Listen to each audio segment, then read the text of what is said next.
Assalamualaikum warahmatullahi wabarakatuh. Selamat pagi, salam sejahtera buat kita semua.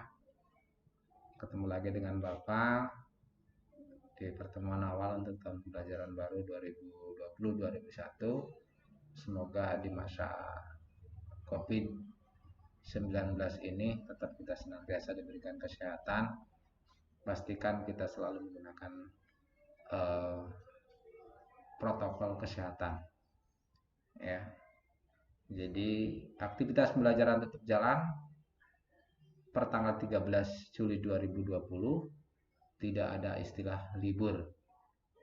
Karena walaupun polanya kita dengan kebiasaan baru atau new normal pembelajaran jarak jauh, tetap harus bisa kita maksimalkan. Nah, pada kesempatan ini Bapak senantiasa untuk menghimbau, pastikan selalu membersihkan atau mencuci tangan, gunakan masker, lakukan social distancing ketika kita ada pada suatu kerumunan. Ya, itu yang harus lakukan. Dan pastikan juga olahraga, jaga keseimbangan kesehatan tubuh sehingga kita memiliki imun yang kuat. Baik, pada kesempatan pagi hari ini Bapak sesuai dengan apa yang sudah disampaikan waktu di pertemuan awal, kita sudah melakukan komunikasi lewat virtual dengan menggunakan aplikasi Google Meet. Alhamdulillah kita bisa berkomunikasi, bisa bersilaturahmi, dan sesuai dengan yang Bapak janjikan bahwa materi selanjutnya akan kita sampaikan dengan menggunakan aplikasi kelas maya, baik menggunakan Schoology maupun menggunakan Google Classroom. Nah, pada tutorial kesempatan kali ini kita akan membahas tentang mempersiapkan dan mengoperasikan alat bantu verifikasi. Ini adalah KD 14.1. Jadi bagaimana mempersiapkan dan mengoperasikan alat bantu verifikasi? Ya.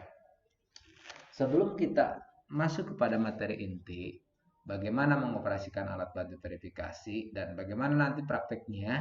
Nah, prakteknya nanti ada video tutorial tersendiri yang mungkin nanti bisa disimulasikan, bahkan saat nanti kegiatan tatap muka mungkin sesuai dengan penjadwalan yang nanti akan kita atur ya, tentunya dengan tetap taat dan patuh kepada aturan yang sudah ditetapkan dalam SKB 4 Menteri. Kita sampai dengan saat ini semua belum bisa melaksanakan kegiatan pembelajaran secara tatap muka. Tapi tetap kita harus semangat, belajar tetap tekun, ulat, dan maksimalkan media pembelajaran yang kita punya. Baik, kita akan bahas. Pertama yang harus anak-anakku ketahui, kita harus tahu tata cara pemeriksaan alat bantu verifikasi. Apa sih alat bantu verifikasi? Dan apa itu money detector? Alat bantu verifikasi itu adalah alat yang digunakan untuk memeriksa uang, ya, atau alat pembayaran lainnya. Nah, kita tahu bahwa alat pembayaran yang lain itu bisa menggunakan kartu kredit. Nah, kalau uang memeriksa uang itu sudah jelas, yang dimaksud di sini adalah uang tunai ya. Ya, baik berupa uang, dalam hal ini adalah uang kartal ya, jadi uang tunai, dan alat pembayaran lainnya itu seperti kita menggunakan cek, kemudian menggunakan kartu kredit ya, ataupun alat-alat pembayaran yang lainnya. Kalau money detector itu adalah alat yang digunakan untuk melihat apakah uang tersebut itu asli atau palsu. Dan biasanya money detector ini adalah menggunakan sinar UV atau sinar ultraviolet. Ya, jadi jelas ya perbedaannya alat bantu verifikasi dengan money detector. Nah, kalau begitu money detector bukan alat bantu verifikasi bukan? Ya, salah satu daripada alat yang digunakan untuk memeriksa uang. Salah satunya berarti kalau begitu alat bantu verifikasi itu bisa berupa money detector ataupun bisa juga dengan menggunakan banknote counter. Nah, itu nanti akan dibahas pada pertemuan-pertemuan yang akan datang. Baik. Jenis alat pembayaran. Alat pembayaran sebagaimana kita ketahui dewasa ini ada yang disebut dengan uang kartal dan ada uang gira. Satu lagi kalau kita klasifikasikan yang sekarang itu ada juga adalah uang elektronik. Berarti ada tiga, Pak. Ya. Jadi jenis alat pembayaran yang kita ketahui sampai dengan saat ini itu ada tiga macam. Berarti kalau begitu. Kalau dulu ini kebetulan kita masih menggunakan sumber yang awal yang dulu ya. Jadi sebelum saya perbarui itu jadi uang kartal, uang giral plus uang elektronik kalau gitu. Ya. Kalau uang kartal itu adalah alat pembayaran yang telah disahkan oleh pemerintah. Ya.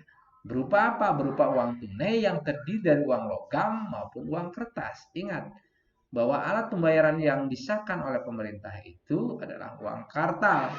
Bentuknya bisa berupa logam ataupun uang kertas. Kita tahu uang logam itu dari mulai pecahan yang 100 rupiah, kemudian 200 rupiah, 500 rupiah, ya, kemudian 1000 rupiah ya, itu pecahan-pecahan uang logam 1000. Jadi sementara ini tertinggi baru 1000 rupiah. Lantas kalau uang kertas itu macamnya pecahannya itu ada dari mulai yang pecahan 1000, kemudian 2000, 5000, ya. Kemudian ada lagi yang 10.000, 20.000, kemudian 50.000 dan 100.000. Jadi ada 7 macam uang kertas. Lantas kalau uang giral itu apa sih? Uang giral itu adalah surat atau kartu berharga yang bernilai uang yang dikeluarkan oleh bank atas nama seseorang ataupun badan atau perusahaan. Nah, di sini ada dua hal. Bisa atas nama seseorang ataupun atas nama organisasi atau perusahaan. Karena surat berharga, cek itu bisa dikeluarkan atas nama perorangan ataupun atas nama perusahaan. Misalkan saya mendapatkan cek ya pribadi sejumlah 100 juta, nah, otomatis di situ atas namanya adalah perorangan, bukan dikasih oleh perusahaan. Kalau misalkan itu memang saya diberikannya oleh perorangan untuk membayar sebuah mobil, misalkan karena saya bayarnya menggunakan cek. Tentunya syarat-syarat untuk mendapatkan itu kan ada ketentuannya sendiri. Ya. Uang giral itu apa saja? Ada giro, kemudian ada cek, ada kartu kredit, ada traveler cek, ada deposito, ada permintaan pembayaran, ada juga telegraphic transfer.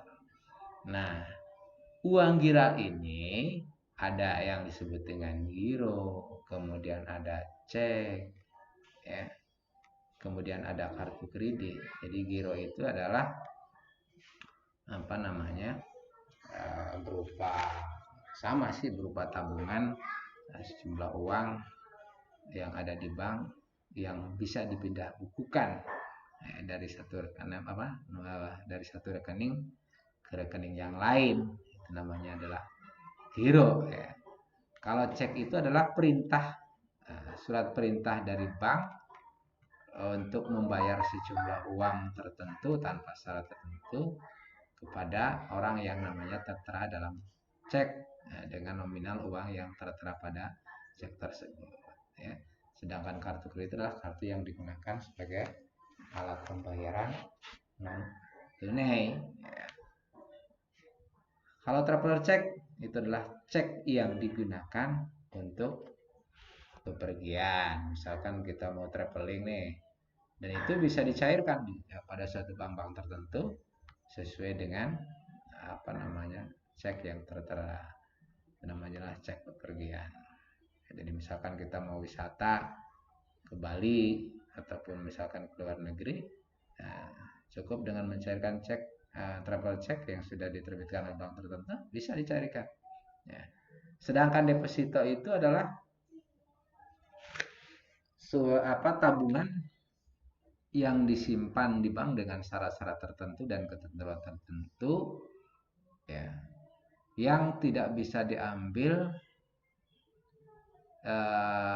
sebelum jatuh tempo ya. Jadi deposito itu hanya bisa diambil kalau jangka waktu yang sudah disepakati penyimpanannya itu sudah jatuh tempo bisa disimpan, sudah bisa diambil. Tapi kalau belum jatuh tempo belum bisa diambil. Nah, Kalaupun toh misalkan terpaksa mau diambil bisa, cuman nanti biasanya suku bunganya itu akan hangus. Kalau permintaan pembayaran itu adalah berupa surat perintah dari pejabat tertentu yang memiliki otoritas atau kewenangan untuk mencairkan sejumlah uang ya kepada pihak bank yang ditujukan kepada pihak bank.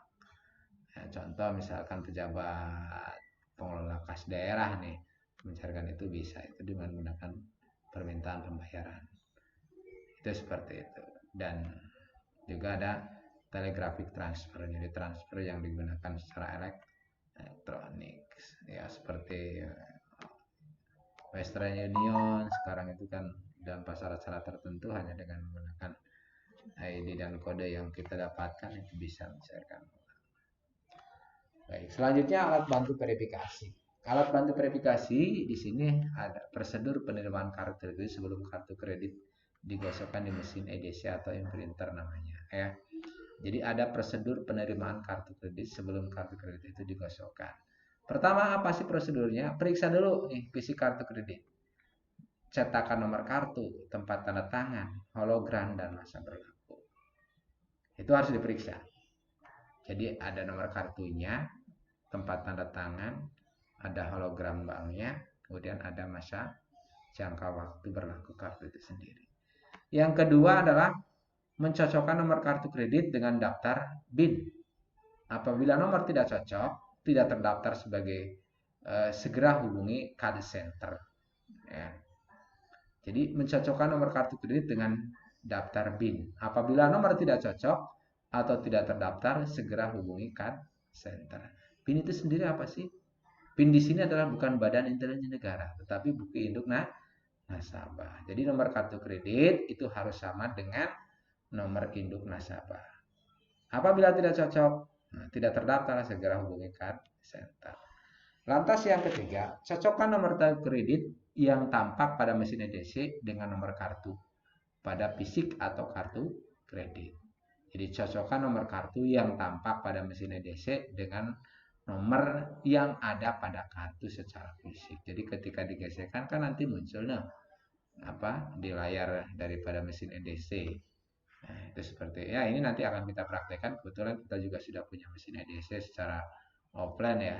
Jadi hanya secara lokal saja, tidak terkoneksi dengan bank. Kebetulan kita punya dua, nanti akan saya buatkan tutorialnya.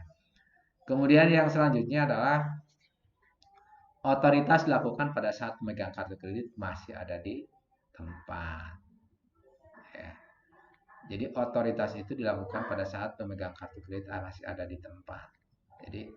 Jadi silakan kalau misalkan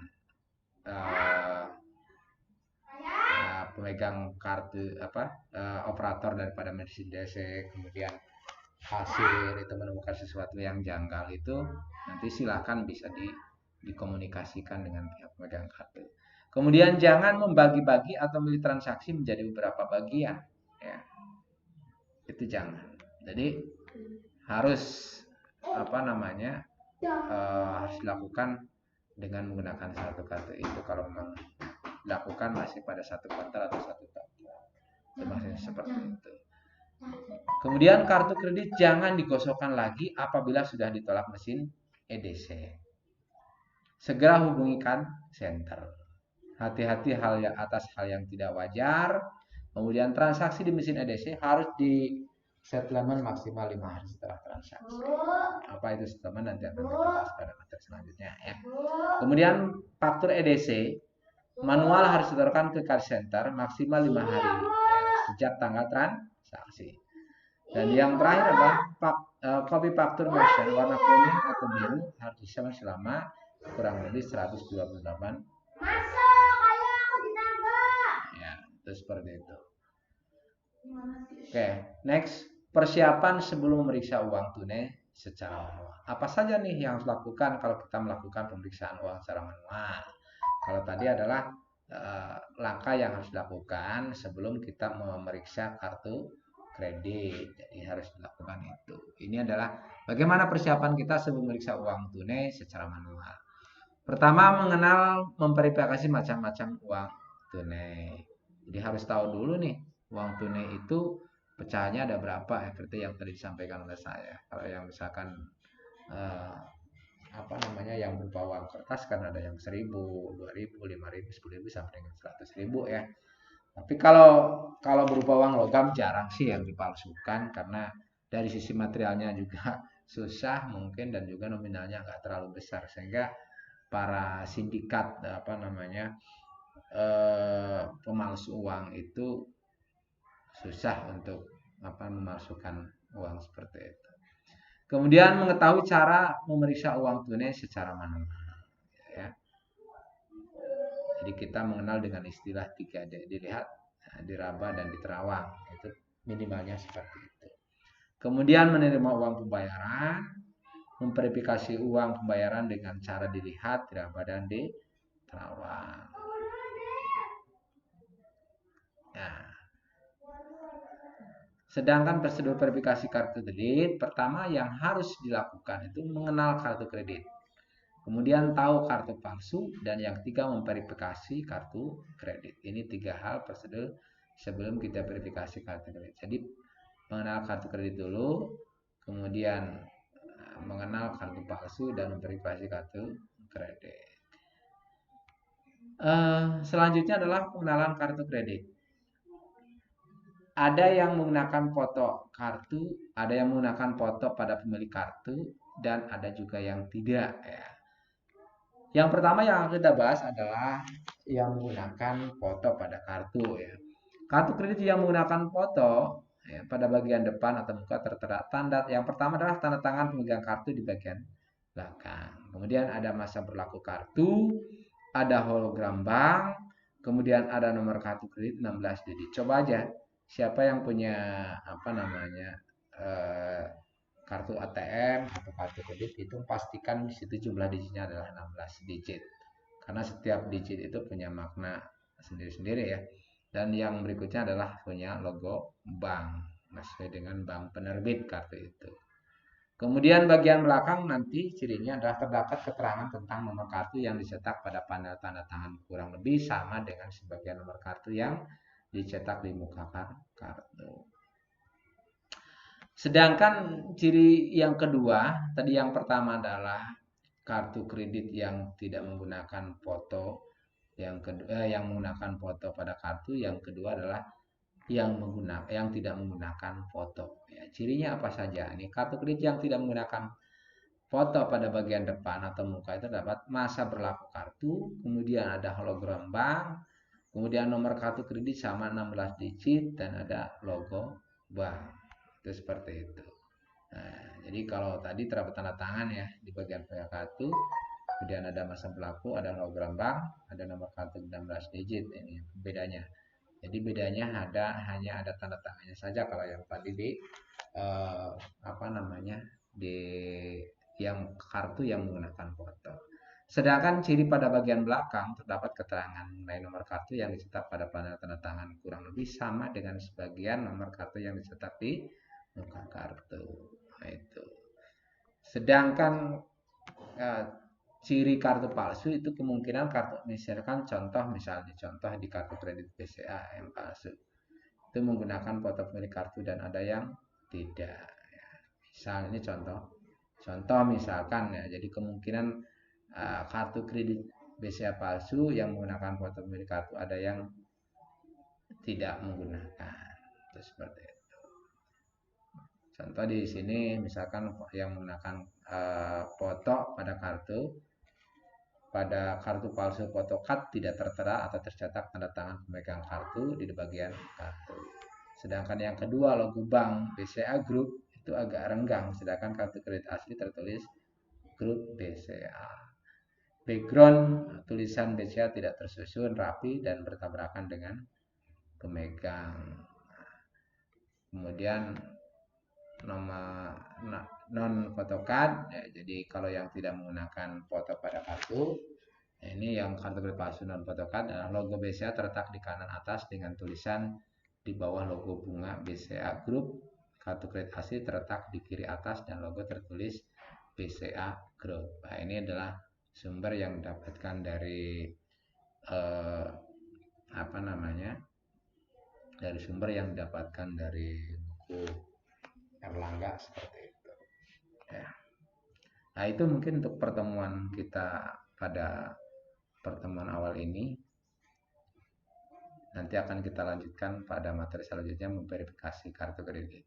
Silakan nanti bisa direview lagi. Kalau ada hal yang mau ditanyakan, silakan nanti bisa kita bahas pada Google Classroom ataupun pada aplikasi Schoology. Sekian saja untuk pertemuan pada KD yang ke KD titik 14 ini. Saya akhiri dulu. Assalamualaikum warahmatullahi wabarakatuh.